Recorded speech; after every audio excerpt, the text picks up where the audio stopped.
ചേട്ടാ ചേട്ടോ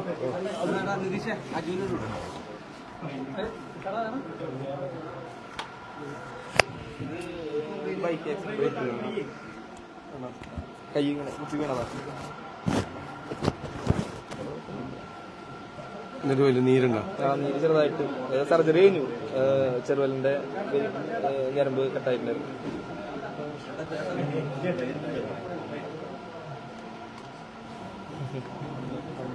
അമ്മോടുണ്ട് അമ്മ അമ്മ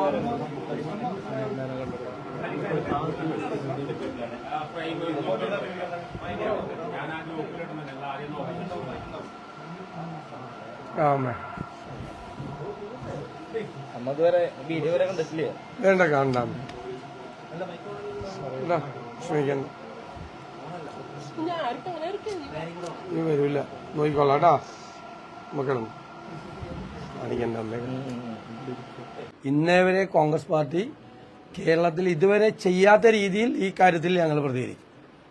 ഇതുവരെ ചെയ്യാത്ത രീതിയിൽ കോൺഗ്രസ് എന്നുള്ള നിലയിൽ നമ്മൾ CPM പോലത്തെ BJP പോലത്തെ ഒരു പാർട്ടിയല്ല. ഞങ്ങൾക്കൊരു ഫ്രെയിമുണ്ട് ഇത്തരം കാര്യങ്ങൾ ചെയ്യുന്നത്. പക്ഷെ ആ ഫ്രെയിം വിട്ട് ഈ കാര്യത്തിൽ ഞങ്ങൾ പ്രതികരിക്കും. സർക്കാർ അത് തയ്യാറായില്ലെങ്കിൽ, പോലീസ് തയ്യാറായില്ലെങ്കിൽ. DGP ഇത് പരിശോധിക്കുമെന്ന് പറയുന്നത്. ഇന്നലത്തെ DIGയുടെ സമീപനം അതല്ല. DGP അത് ചെയ്യട്ടെ, സമയബന്ധിതമായി എത്രയും പെട്ടെന്ന് അത് പൂർത്തിയാക്കണം. അതുവരെ ഞങ്ങൾ സമരങ്ങൾ നടത്തും. ഇനി ഗവൺമെന്റിന്റെ ഭാഗത്തുനിന്ന് നെഗറ്റീവായിട്ടുള്ളൊരു കാര്യമാണെങ്കിൽ ഞങ്ങൾ ഇതുവരെ, ഞാൻ അത് തന്നെ വീണ്ടും അടിവരയിട്ട് പറയുന്നത്, ഇതുവരെ പ്രതികരിക്കാത്ത രീതിയിൽ ഇക്കാര്യത്തിൽ കേരളത്തിൽ ഇനി ഒരു കുഞ്ഞിനും ഇതുപോലത്തെ ഒരു ചെറുപ്പക്കാരൻ എന്തിന്റെ ക്രിമിനൽ കുറ്റം ചെയ്തോ, കൊലക്കുറ്റം ചെയ്തോ, ഡ്രഗ് അബ്യൂസ് ചെയ്തോ, എന്തിനാണ് ഒരു ക്ലബിൽ വന്ന് സഹപ്രവർത്തകരെ ചീത്ത വിളിച്ചപ്പോൾ അങ്ങനെ ചെയ്യരുത് എന്ന് പറഞ്ഞു. യൂത്ത് കോൺഗ്രസ് മണ്ഡലം പ്രസിഡന്റാണ്, ക്ലബിന്റെ മണ്ഡലം പ്രസിഡന്റാണ് എന്ന് പറഞ്ഞതിന്റെ പേരിൽ ഷർട്ട് വലിച്ചു കീറി ജീപ്പിൽ കൊണ്ടുപോയി, ജീപ്പിൽ വെച്ചും സ്റ്റേഷനകത്ത് വെച്ചും നമ്മൾ കാണുക, ക്യാമറയുടെ മുമ്പിൽ വെച്ചും ക്യാമറ ഇല്ലാത്ത സ്ഥലത്ത് വെച്ചും ക്രൂരമായി വർദ്ധിച്ചു. ഇത്രയും നമുക്കൊന്നും സഹിക്കാൻ പറ്റണില്ല. സത്യം സഹിക്കാൻ പറ്റുന്നില്ല. സഹിക്കാൻ പറ്റുന്നതിന്റെ അപ്പുറമാണ്. നമുക്ക് ആർക്കും സഹിക്കാൻ പറ്റില്ല. അപ്പൊ ആ കുടുംബം എങ്ങനെ സഹിക്കും? ഒരാൾക്ക് സഹിക്കാൻ പറ്റില്ല, ഒരാൾക്കും ഈ കാര്യം.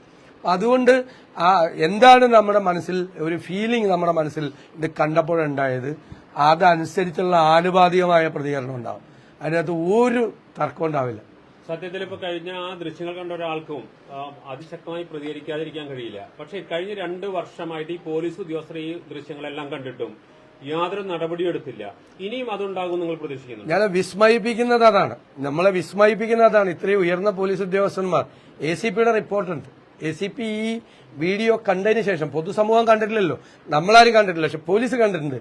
താങ്കൾ ചോദിച്ചതുപോലെ ACP റിപ്പോർട്ട് കണ്ട് അത് കണ്ട് നടപടിയെടുക്കണമെന്ന് ആവശ്യപ്പെട്ട് കൊടുത്തിട്ട് പോലും, അതാണ് പോലീസിനെ നയിക്കുന്നത് ഒരു ഉപജാപക സംഘമാണ്. ആ ഉപജാപക സംഘമാണ് ഈ ഉദ്യോഗസ്ഥന്മാരെ മുഴുവൻ സംരക്ഷിക്കുന്നത്. എന്തു വൃത്തികേട് ചെയ്താലും പോലീസിൽ സംരക്ഷിക്കാൻ ആളുണ്ടെന്നുള്ളത് അത് ഇതോടുകൂടി അവസാനിക്കണം. അതോടുകൂടി ഈ മോനായിരിക്കണം അവസാനത്തെ ഇര. ഇനി ഒരു ഇര ഇതുപോലെ ഉണ്ടാകാൻ പാടില്ല. ഇവിടെ എത്ര വലിയ കൊലപാതകികൾ, ക്രിമിനലുകൾ, ഗുണ്ടകൾ അഴിഞ്ഞാടുകയാണ്. അവരോടൊന്നുമില്ല പോലീസിന് ഈ ആറ്റിറ്റ്യൂഡ്. പോലീസ് ഉദ്യോഗസ്ഥരും തൃശൂർ നഗരത്തിന്റെ ഏറ്റവും പ്രധാനപ്പെട്ട സ്ഥാനങ്ങളിൽ ഇരിക്കുകയാണ്.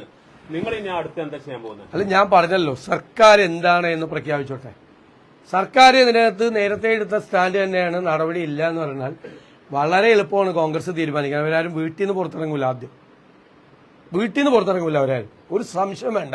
ടൈം ബൗണ്ട് വെക്കുന്നു. അല്ല, അത് പറഞ്ഞോട്ടെ. അവർക്ക് അതിനുള്ള ഒരു റീസണബിൾ സമയമുണ്ടല്ലോ. ഒരു ഗവൺമെന്റിന് ഒരു കാര്യം ചെയ്യാൻ പരിശോധിച്ചുള്ള റീസണബിൾ സമയമുണ്ടല്ലോ. അത് ഞങ്ങൾ അടുത്ത ദിവസം ഞങ്ങൾ പറഞ്ഞോളാം. വീട്ടിൽ നിന്ന് ഇറങ്ങില്ല അവര്. ഈ കാക്കി വേഷം ധരിച്ച് അവരിനി പോലീസിൽ ജോലി ചെയ്യാം എന്നവർ കരുതണ്ട. കാക്കി വേഷം ധരിച്ച് അവർ ജോലി ചെയ്യില്ല, ഒരു കാരണവശാലും ചെയ്യില്ല. ഞങ്ങൾ ജയിലിൽ പോയാലും, ഞങ്ങളല്ല, ഞാനടക്കമുള്ള ഞങ്ങൾ ഈ കാര്യത്തിന്റെ പുറത്ത് ജയിലിൽ പോയാലും അത് നടക്കില്ല. ഞങ്ങൾ തയ്യാറായി കാര്യത്തിൽ. ഈ കോടതി പ്രതി ചേർത്ത ഒരാളെ ഇപ്പോൾ ഇവരൊരു അച്ചടക്ക നടപടി പോലും എടുത്തിട്ടില്ല. ശശിധരൻ എന്ന് പറയുന്ന CPIക്കെതിരെ, അതായത് ഒരാളെ സംരക്ഷിച്ചു, അതിൽ 4 നിരവധി ആളെ ഇവരെ മുഴുവൻ സംരക്ഷിച്ചു. മറ്റേ കേസിൽ അയാളോട് കുറച്ചുകൂടി സ്നേഹം ഉണ്ടായിരുന്നു. അയാളെ കേസിൽ പോലും പ്രതി ചേർത്തില്ല. എന്തൊരു വൃത്തികേടാണ് നടന്നിരിക്കുന്നത്. എന്തൊരു സമീപനമായിരിക്കും സ്വാഭാവികമായിട്ട് ഇനി ഒരു നടപടി അല്ല ഇനി വരട്ടെ, അപ്പൊ വന്നോട്ടെ, ഇനി വന്നോട്ടെ. ഇനിയിപ്പോ ഞങ്ങൾ ഇത്രയും പറഞ്ഞല്ലോ, ഇത്രയൊന്നും ഞങ്ങൾ സാധാരണ പറയാറില്ല. ഞങ്ങളാരും ഇങ്ങനെ വെല്ലുവിളിക്കാറുമില്ല, ഇങ്ങനെ പറയാറുമില്ല, ഇങ്ങനെയൊന്നും ചെയ്യുന്ന ആളല്ല ഞങ്ങൾ. ഇത് സഹി ഇട്ടിട്ട് ഞങ്ങൾക്ക് സഹിക്കാൻ വയ്യാണ്ടാണ് ഞാൻ ഇത്രയും പറഞ്ഞത്. കാക്കി വേഷം ധരിച്ച് ജോലി ചെയ്യില്ല, ഇത്രയേ ഉള്ളൂ. നിങ്ങളത് ചെയ്തില്ലേ?